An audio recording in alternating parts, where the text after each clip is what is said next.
नवरात्र के 7वें दिन की देवी माँ कालरात्रि की व्रत कथा।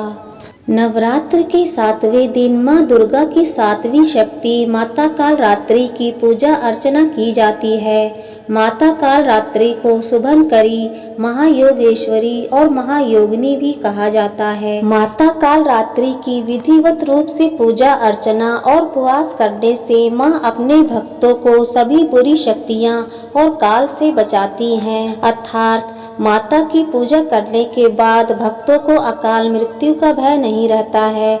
माँ कालरात्रि की आराधना करने से साधक को सभी प्रकार की सिद्धियां प्राप्त हो सकती हैं। इस देवी के 3 नेत्र हैं। ये तीनों ही नेत्र ब्रह्मांड के समान गोल हैं। इनकी सांसों से अग्नि निकलती है। ये गधे की सवारी करती हैं। ऊपर उठे हुए दाहिने हाथ वर मुद्रा में है और दाहिने ही तरफ का नीचे वाला हाथ अभय मुद्रा में है। यानी भक्तों हमेशा निडर निर्भय रहो। बाईं तरफ के ऊपर वाले हाथ में लोहे का कांटा तथा नीचे वाले हाथ में तलवार है। पौराणिक कथा के अनुसार एक बार शुंभ, निशुंभ और रक्तबीज नाम के राक्षसों ने तीनों लोकों में आतंक मचा रखा था।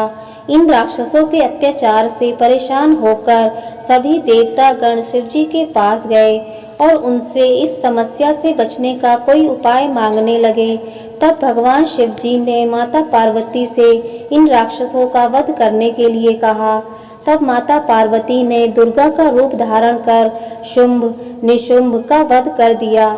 लेकिन जब रक्त बीज के वध की बारी आई तो उसके शरीर से निकले रक्त से लाखों की संख्या में रक्त बीज दैत्य उत्पन्न हो गए। क्योंकि रक्त बीज को यह वरदान मिला था कि यदि उनके रक्त की बूंद धरती पर गिरती है तो उसके जैसा एक और दानव उत्पन्न हो जाएगा।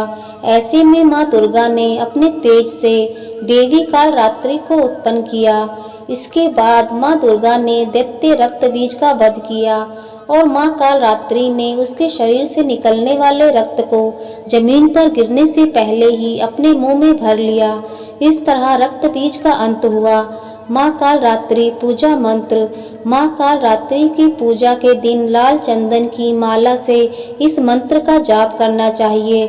ऐसा करने से व्यक्ति की सभी मुरादें पूरी होती हैं, साथ ही जीवन में आ रहे कष्टों से मुक्ति मिलती है। ओम जयंती मंगला काली भद्रकाली कपालिनी। जय माँ कालरात्रि। जय माता दी।